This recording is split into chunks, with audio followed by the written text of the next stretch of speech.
Hello, hello, hello, hello, hello. J'espère que vous allez bien. C'est encore avec une joie renouvelée que je prends la parole aujourd'hui pour vous parler du contrôle fiscal. Mon nom est Sou Kanibia Boakari, juriste fiscaliste de formation et praticien.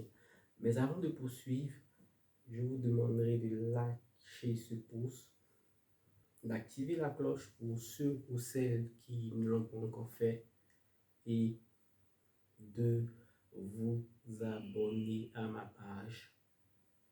Parce que comme j'ai l'habitude de le dire, ce n'est que par le partage qu'on se nourrit. Merci à vous.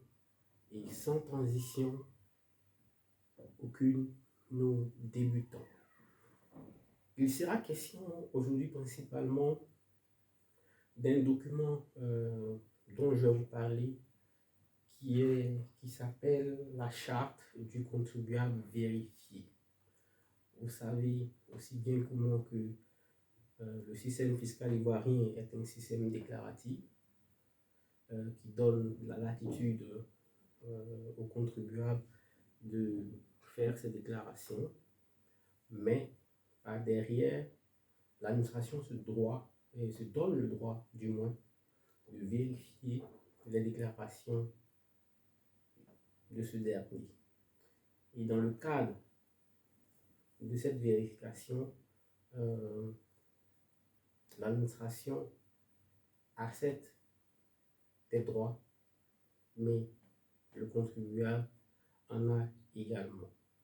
Donc, afin de ne pas violer, je dirais, les garanties et les droits du contribuable, l'administration fiscale a mis en place un document que j'ai nommé la charte du contribuable vérifié, qui vise à expliquer au contribuable quelles sont ses garanties et quels sont ses droits, mais aussi ses obligations en matière de contrôle fiscal, du moins lorsque ce dernier fait l'objet d'un contrôle fiscal. Donc, c'est de cela qu'il sera question et je débuterai par la lecture de l'introduction. Vous venez de recevoir un avis de vérification de comptabilité qui s'inscrit dans le cadre normal de notre système déclaratif et cet avis annonce un contrôle fiscal. Le contrôle vise à vérifier vos déclarations fiscales, bien sûr, et vérifie, je dirais, l'exactitude et la sincérité de celle-ci. Il est donc souhaitable que s'établisse entre le vérificateur, cette phrase me fait sourire, et vous, c'est-à-dire le contribuable, un dialogue serein et constructif. En effet, lors d'une vérification générale de comptabilité ou en général lors d'une vérification fiscale, vous bénéficiez de droits et de garanties, mais vous devez vous conformer à un certain nombre d'obligations impérativement. C'est pourquoi, avant l'engagement d'une vérification générale de comptabilité, d'un contrôle ponctuel, d'un contrôle sur pièce ou d'une vérification approfondie de la situation fiscale d'existence d'une personne physique, l'administration fiscale remet au contribuable à titre d'information le présent document intitulé la charte du contribuable vérifié. Donc, lorsque vous faites l'objet d'un contrôle, l'un des contrôles dont je viens de parler, un contrôle sur pièce, un contrôle formel, un contrôle de comptabilité ou un contrôle, on va dire une vérification approfondie de la situation fiscale d'ensemble de personnes physiques, l'administration doit vous délivrer ce document qui vous permettra de prendre connaissance si vous ne le savez pas avant, de vos droits et de vos garanties. Mais comme je l'ai dit, mais également des obligations, de vos obligations envers l'administration.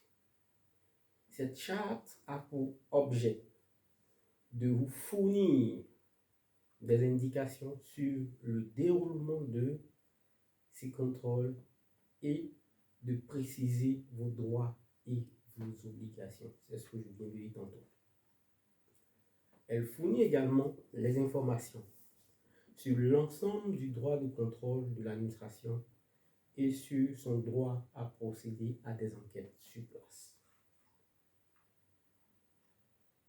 Donc, voilà ainsi, on va dire, expliquer le rôle de ce document que l'administration vous délivre avant le début d'un contrôle. Donc, les gars, soyez convaincus, pendant un contrôle fiscal, vous n'êtes pas lésés, en dépit du fait que c'est le pouvoir, on va dire, administratif, c'est l'administration qui vous vérifie. Vous avez des droits, vous avez des garanties, mais vous avez également des obligations envers l'administration. Donc, ce que je vais vous dire dans cette vidéo, c'est de vous démener, de faire tout ce qui est en votre pouvoir afin, premièrement, de bénéficier de vos droits et de vos garanties et de veiller à ce que l'administration ne les viole pas ou n'entrave pas à ses droits et à ses garanties. Mais aussi, il y a un corollaire qui est celui des obligations à l'encontre de l'administration. Faites tout afin de respecter ces obligations durant la procédure de contrôle dont fait l'objet votre entreprise. C'était Soro Kanibia Bakari, votre serviteur. Les gars, partagez, lâchez ce like.